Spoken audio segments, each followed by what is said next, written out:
Olá, a paz do Senhor, tudo bem com você?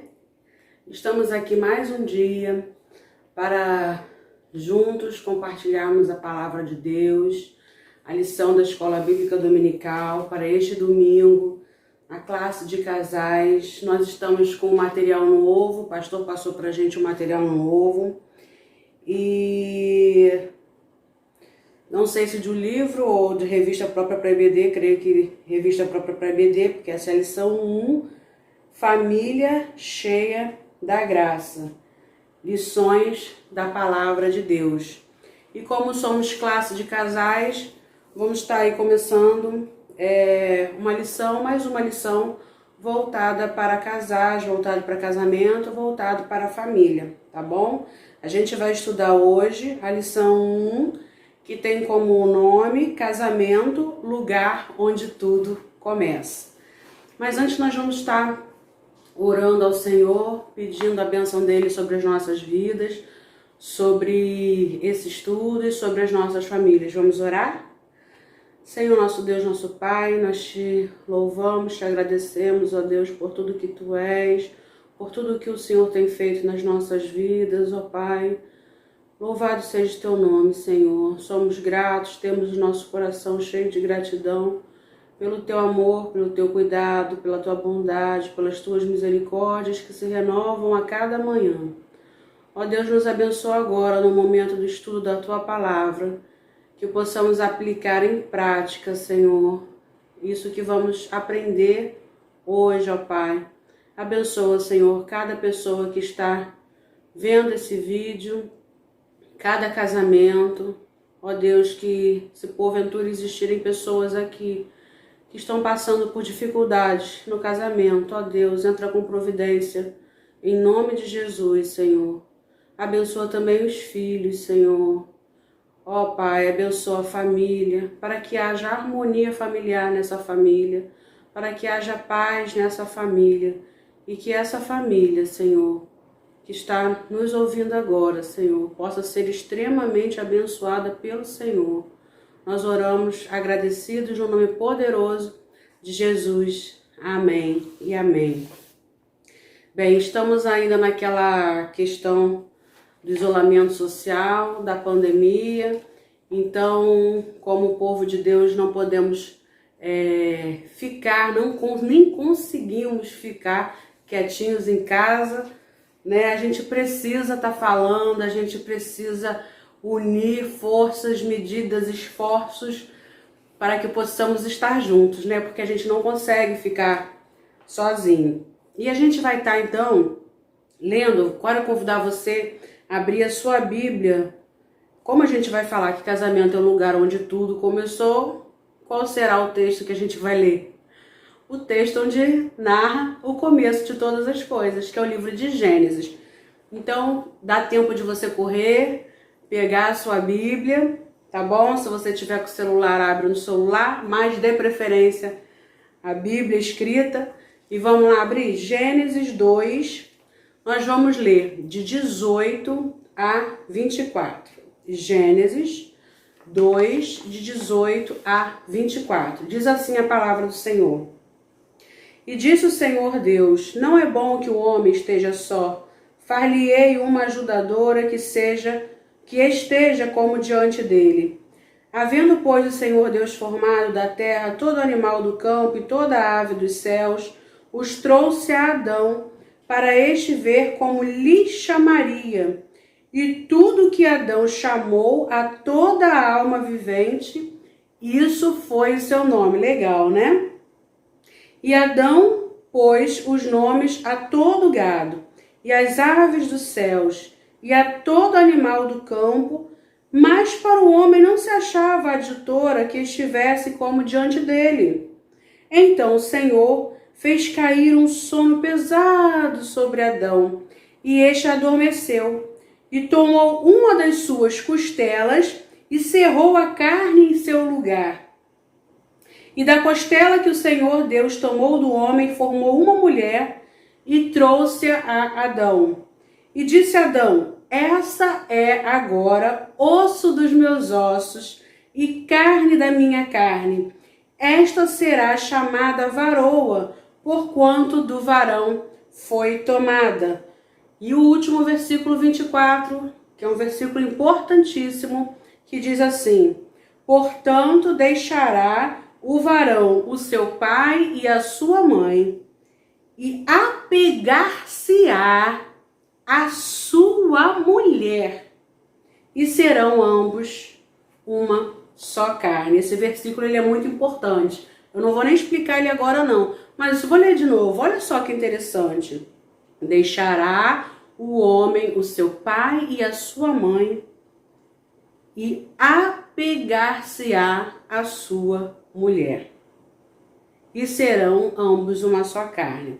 Bem, o texto, esse é o texto básico, e o texto áureo é um texto que eu gosto muito também. Corre aí lá para o livro de Hebreus, lá no finalzinho da Bíblia, Novo Testamento, finalzinho da Bíblia, Hebreus 13, 14, que diz assim: venerado seja entre todos o matrimônio e o leito sem mácula.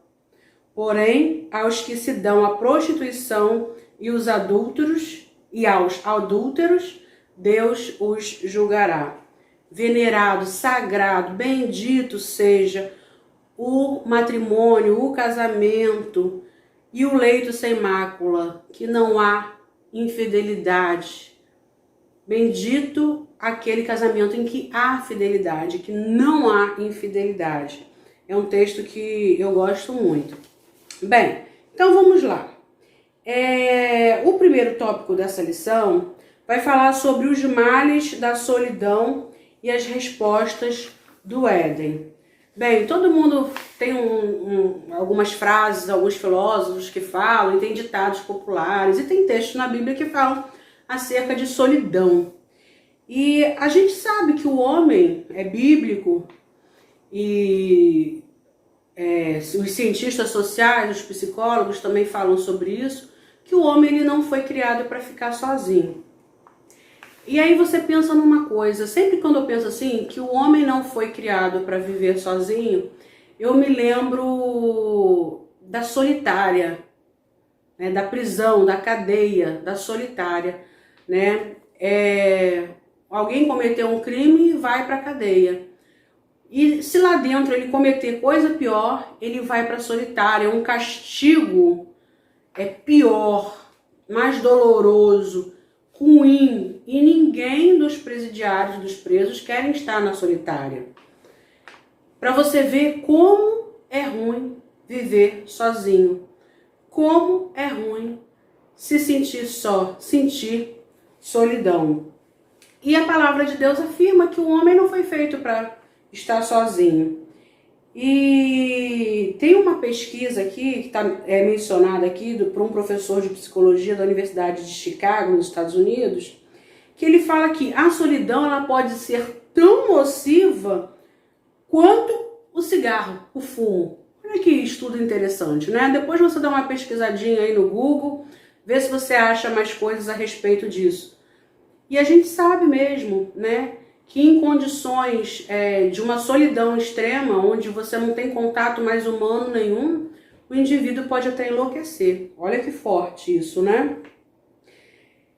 E por que isso ocorre? Porque Deus fez o homem para viver em família. É claro, né? É no relacionamento com o outro que o processo de individuação ocorre. Isso aí dá pano para manga para a gente conversar, e aí é uma outra lição. Mas o homem foi feito para viver em família. E o primeiro subtítulo é o ponto 1.1, fala sobre Adão e a convivência com os animais, né? A gente vê ali, Deus formou os animais, fez o leão e fez a leoa, fez o elefante e fez a elefanta. E assim foi, né? Fazendo macho e fêmea.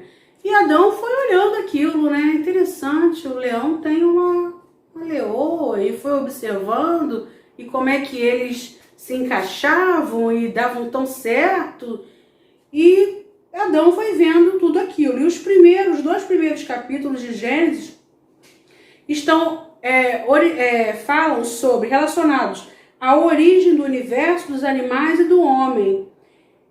E a gente encontra 5 vezes a expressão durante a criação assim: e viu Deus que era bom. Deus fez o sol, fez a lua, o dia, a noite, as estrelas, o mar, a terra, as plantas, e viu Deus que era bom. No entanto, ao fim do 6º dia, que culminava com a criação do homem, Deus fala algo um pouquinho diferente. Como é que ele fala? Eu tenho certeza que você sabe me dizer. E viu Deus, e eis que era, na verdade, e eis que era muito bom. Não era só bom, não. Era muito bom.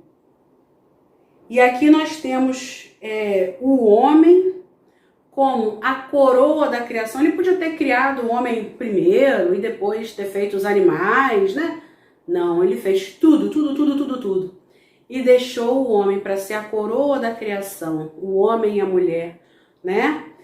E eu costumo pensar assim, foi a cereja do bolo. Ele foi criando bolo, e a cereja, a coroa da criação. E o autor ele destaca o homem como sendo a coroa da criação, certo? E por que isso? Por que isso acontece? Primeiro vamos entender que o homem ele não foi criado da palavra como as outras coisas. Haja noite, haja separação da terra seca e da terra... haja, e aí se fez. O homem foi diferente. Ele foi formado a partir do pó da terra. Deus quis criar o homem com as suas próprias mãos, indicando a construção de um vaso de barro pelas mãos do oleiro, né? E eu gosto muito da passagem que fala sobre que somos vasos de barro nas mãos do oleiro. E agora tem várias músicas, né, que falam sobre isso, sobre a olaria, nós estarmos na olaria. Músicas antigas, Senhor, eu quero ser um vaso nas tuas mãos. Lembra, né? Tantas músicas, tantos textos, tantas poesias que falam sobre ser vaso de barro nas mãos do oleiro. E eu gosto muito dessa figura da olaria, né? Pensar que ainda somos esse pó da terra, ainda somos esse barro, onde Deus que é oleiro, ele vai nos moldando. E quantas vezes ele precisa quebrar um pedacinho desse barro e fazer de novo, ele precisa dar um conserto aqui e ali, porque o ser humano, infelizmente, ele tende a saindo do caminho dos propósitos de Deus, opa, volta para cá, né? E eu creio que como cristãos, como crentes em Jesus, a nossa oração e o nosso desejo é sempre esse, né? De sermos um vaso nas mãos do oleiro e, Senhor, faz de mim o tipo de vaso que o Senhor quiser fazer. E aí Deus não criou o homem pela a existência pela palavra, mas fez com as próprias mãos, né? Ele foi feito alma vivente a partir do sopro divino, não apenas feito com as mãos, mas com o sopro divino. Adão foi feito à imagem e semelhança de Deus. Ele foi dotado de personalidade. Olha que interessante. Adão, o primeiro homem, foi dotado de personalidade. Ele tinha a razão, a vontade, sentimentos, e ele foi dotado também de atributos morais, né? Nossa moralidade, capacidade de discernir entre o certo, entre o errado, e sendo capaz de dominar, de tomar decisões, atributos esses que não foram dados aos animais, foram dados apenas ao homem e à mulher. Adão mesmo, tendo nomeado cada animal, ele se sentia só, né? Deus falou para ele, ó, você vai dar nome a cada animal. Então o leão tem o nome de leão porque foi Adão que deu. A formiga tem nome de formiga porque foi Adão que deu, né? Mas ele se sentia só, ou seja, ele teve muito trabalho ali. Naquele primeiro momento ele teve muito trabalho. Imagina dar nome para tantos animais. mas para o homem não se achava a adjutora que estivesse como diante dele. Eu fico imaginando, tadinho, ele deve ter sentido uma solidão tão grande, né? Porque ele via ali os pares formados e ele sozinho. O próximo tópico, 1.2, diz a declaração divina a respeito da solidão. Após observar a condição de Adão, o Senhor anunciou: não é bom que o homem esteja só. O próprio Deus falou: não é bom que o homem esteja só. Ora, se Deus disse que não é bom que o homem esteja só, quem somos nós para discordar de Deus, não é mesmo? Quem somos nós? A declaração divina, ela revela ao menos 3 realidades. 1, a solidão é ruim. 2, o homem não é autossuficiente. Não é. Atenção, homens, ouçam isso. O homem não é autossuficiente. 3, todos nós precisamos ser complementados, né? Tem gente que não gosta dessa figura, dizer a metade da laranja, eu preciso de alguém que me complemente, eu sou sim autossuficiente. Gente, aceita. Deus não nos fez para estarmos sozinhos, para ficarmos sozinhos. Nós temos essa necessidade, Deus colocou em nós essa necessidade de termos alguém do nosso lado. O próximo tópico fala assim, 1.3, Eva, a resposta de Deus para Adão. E aí observe, vou fazer para ele alguém que o ajude, como se fosse a sua outra metade. Gênesis 2:18, nova tradução na linguagem de hoje. Far-lhe-ei uma ajudadora, uma adjutora. Vou fazer para ele alguém que o ajude como se fosse a sua outra metade. Que coisa linda, né? E esse vou fazer, vamos estudar um pouquinho esse vou fazer. O Criador fez a mulher, mas ela não foi fruto do acaso nem do improviso. Deus não improvisou. E peraí, tô vendo que o Adão tá estranho. Ele não tá se sentindo meio sozinho, tá lá quietinho, cabisbaixo. Peraí, haja mulher. Puf, surgiu a mulher. Não, vou fazer. Cada etapa da sua formação foi planejada. E como é que foi que a mulher foi feita? O Senhor fez cair um sono pesado sobre Adão, tomou uma das suas costelas e dela formou a mulher. Ou seja, nós viemos da costela de Adão. Tem alguns palestrantes que costumam falar para casais que fala assim, que tem aquele ditado que fala assim: atrás de um grande homem sempre existe uma grande mulher. Mas que na verdade esse ditado está errado, né? Porque a mulher não foi feita das costas, das nádegas de Adão, né? Mas a mulher foi feita da costela de Adão. Então talvez, vamos pensar assim, né? Que o ditado pudesse ser ao lado, porque a Eva foi tirada da costela, que fica aqui do lado, ao lado de todo grande homem existe uma grande mulher. Deus planejou e executou milagrosamente a criação da mulher. Isso significa que ela é obra-prima do Pai e, como tal, deve ser valorizada. Não tem essa de que a mulher é menor, é menos importante do que o homem. Ela é obra-prima do Pai, porque ela foi feita também das mãos do Senhor. Outra expressão aí, para ele, né? Vou fazer para ele, para ele. O Senhor quis abençoar o homem, fazendo cessar a sua angústia primordial. Deus já amava tanto o homem que quis cessar a sua angústia primordial. Nisso se explica o fato de Deus ter instituído a família para proporcionar ao homem e à mulher o sentido de completude. E é muito interessante isso, né? A gente está solteiro, a gente fica na busca pelo cônjuge, né? Pelo varão, pela varoa. E depois que a gente casa, a gente começa a sentir um vazio na casa. Aqui com a gente foi assim. Creio que provavelmente com você também tenha sido assim, né? A gente estava com 1 ano de casado e já sentia assim um vazio. A gente olhava para casa, tá faltando alguma coisa, né? Aí sabe o que nós fizemos? Até a gente dar conta do que era. A gente arranjou um cachorro. E aí a gente arranjou um cachorro.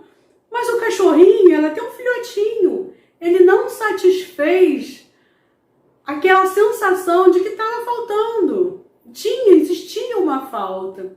E aí nós entendemos que era hora da gente ter um bebê. E aí oramos a Deus e assim foi, né? Parei de tomar meu remédio que eu tomava. No mês seguinte, o neném, a Mariana, já estava na minha barriga, né? Então essas coisas que existem em nós não são obras do acaso. São planos de Deus. Deus é que fez tudo para acontecer assim.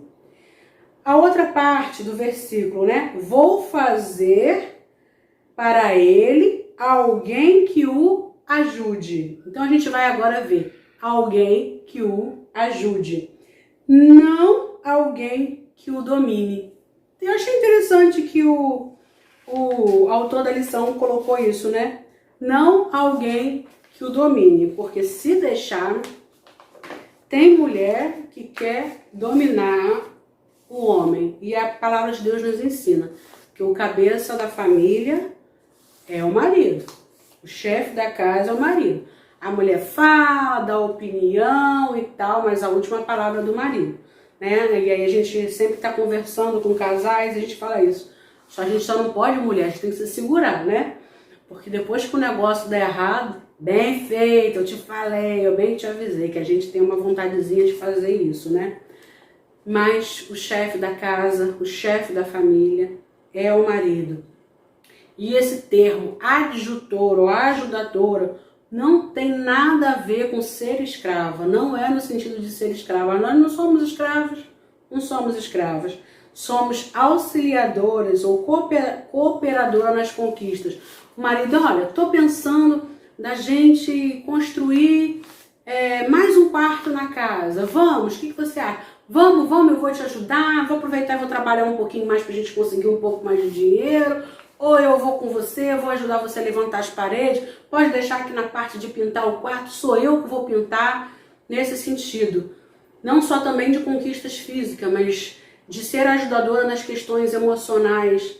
Quantas vezes o outro está mais triste, está cabisbaixo, e você vai lá com aquele poder que você tem, da palavra, porque a gente tem, né, e é comprovadamente, cientificamente explicado que a mulher fala inúmeras palavras a mais do que o homem desde que nasce. Você bota uma menina e um menino, e a menina já desde cedo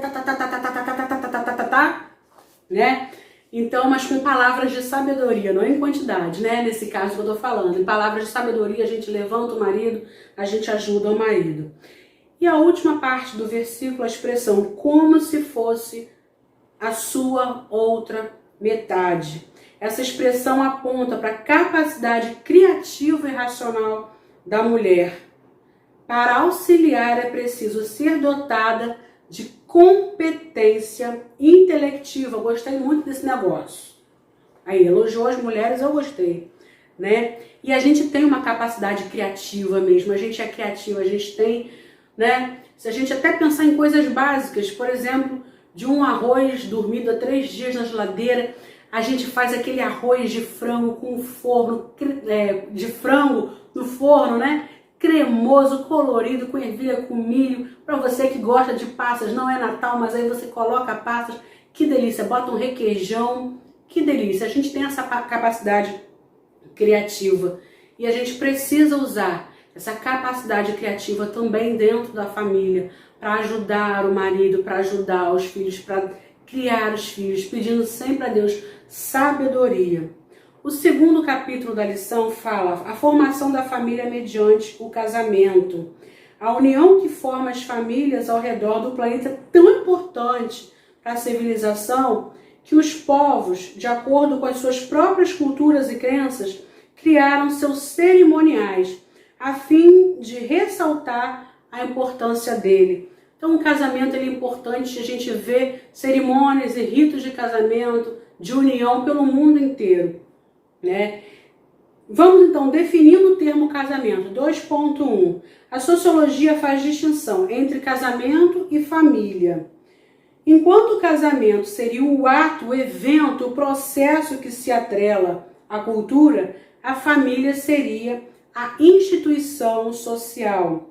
Entende-se por casamento a união estabelecida entre duas pessoas com aval legal, firmado em contrato, é aquela parte lá que você faz no cartório, o religioso e o social, que demanda, acima de tudo, uma relação de profunda intimidade entre, presta atenção agora, um homem e uma mulher. Casamento, uma relação de profunda intimidade entre um homem e uma mulher. 2.2. Adão e Eva, o exemplo do primeiro casal. Formou-se uma mulher e trouxe a Adão. Gênesis 2:22. Adão maravilhou-se com a criação divina. Gente, eu fico imaginando Adão vendo boi, vaca, ovelha, macho, ovelha, fêmea, bode, cabrito, sei lá como é que é, né? Esses nomes, tem certos animais que a gente não sabe nem qual dizer o nome referente à fêmea, né? Mas enfim, ele viu aqueles bichos todos felizes, pulando pelas campinas, e ele ali sozinho. De repente, quando ele acorda da anestesia que Deus deu nele, né, anestesia geral, e ele abre os olhos e vê aquela mulher, ele fica, pasmo, atônito. E Eva devia de ser uma mulher lindíssima. A primeira mulher devia de ser lindíssima. E ele ficou boquiaberto. Agora, vamos ver aí. Como é que foi quando você viu pela primeira vez a sua esposa? O que você sentiu? Ela era aquela mulher? Era aquilo tudo? O coração bateu mais forte? E aí, foi paixão à primeira vista? Porque amor à primeira vista não é estranho esse negócio, né? Foi paixão à primeira vista? Como é que foi? Depois, ele fala, essa é agora osso dos meus ossos e carne da minha carne. Tem aí um romantismo embutido nessa expressão, osso dos meus ossos e carne da minha carne, literalmente, né? Porque Eva foi feita da costela de Adão. A expressão indica tanto uma identificação interna de sentimentos, de alma. Ele estava já ali naquele processo já de apaixonamento. Quanto externa, a anatomia favorável à união, né?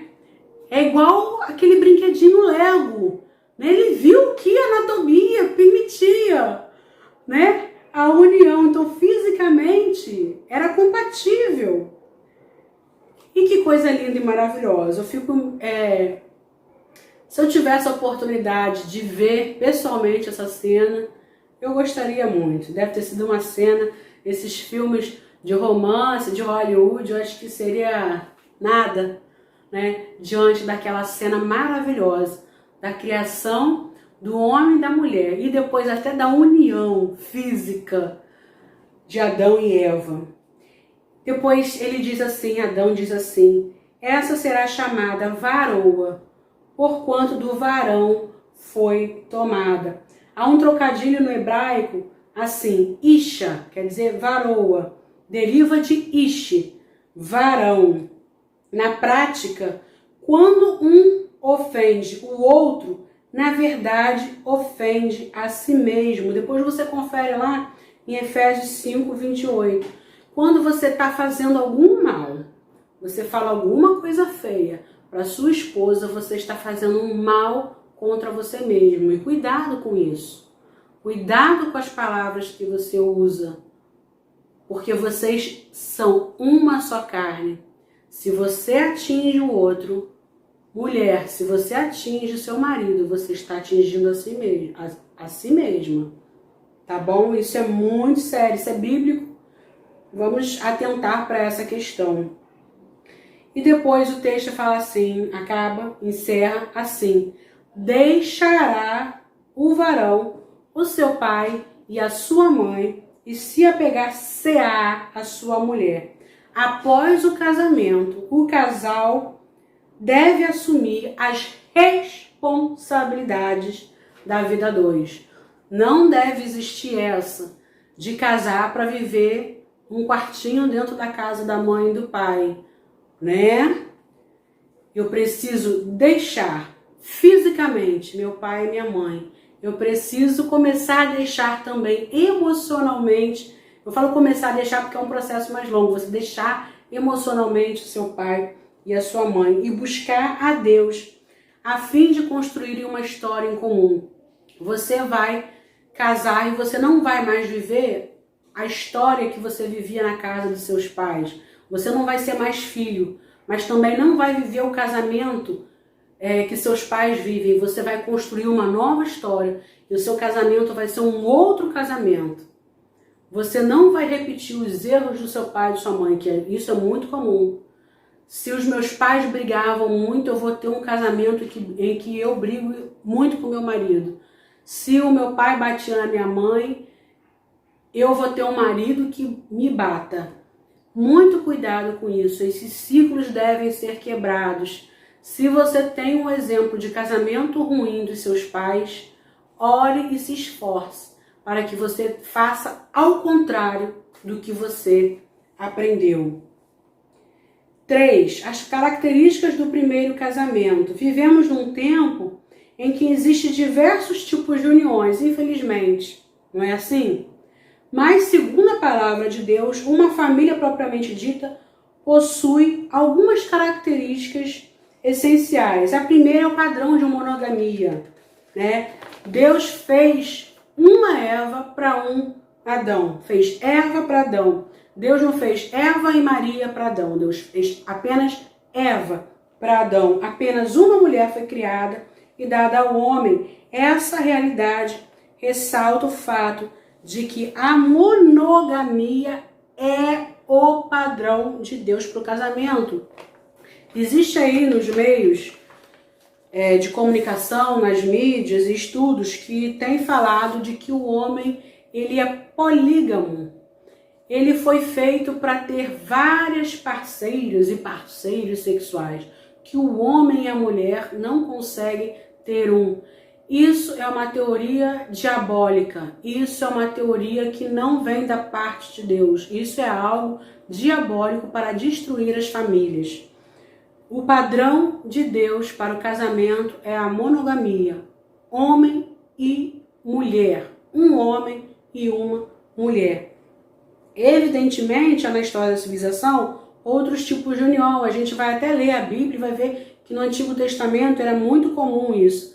Mas isso não era a vontade de Deus e não era o padrão de Deus. Até Jesus, quando indagado sobre o divórcio, ele usou Gênesis como referência normativa para a constituição familiar. Portanto, qualquer relacionamento diferente desse, homem e mulher, configura-se um desvio comportamental com consequências negativas. Lameque, ele foi descendente de Caim e ele foi o primeiro bígamo da Bíblia, da história. Davi e Salomão também tiveram várias mulheres, várias esposas. E a Bíblia, ela mostra isso e nos mostra também a consequência disso. Desastres familiares, problemas, homicídios, intriga entre as mulheres, entre os filhos de uma e de outra, só coisas ruins. 3.2. O padrão da heterossexualidade. O primeiro casamento deu-se entre duas pessoas de sexo diferentes, homem e mulher. Isso possibilitou a perpetuação da espécie humana. Ora, como ter filhos? apenas entre homem e mulher, não é? O casamento heterossexual é tão perfeito que a própria anatomia humana, à luz da ciência, se complementa na união. Não há o que discutir. 3.3. O padrão da indissolubilidade. Difícil, né? Jesus, aprofundando as palavras de Adão, disse: deixará o homem seu pai e sua mãe, se unirá à sua mulher. E depois ele continua: o que Deus uniu, não separe o homem. Isso nos permite afirmar que o divórcio não reflete a vontade de Deus para o casamento, para homens e mulheres unidos pelo casamento. Essa questão do divórcio aqui a gente vai discutir mais à frente, provavelmente. E para concluir, eu quero dizer para você que o diabo, ele é o inimigo das nossas almas. Ele luta incansavelmente para destruir o padrão de Deus, destruir o casamento, destruir a relação homem e mulher, a monogamia, o casamento propriamente dito. Ele quer que a gente se divorcie, ele quer que tudo dê errado. Nós devemos, como Igreja de Cristo, coluna e firmeza da verdade, declarar: eu e a minha casa serviremos ao Senhor. Que Deus possa abençoar a sua vida grande e poderosamente. E que você diga todos os dias: eu e a minha casa serviremos ao Senhor. Que Deus te abençoe. Fique na paz.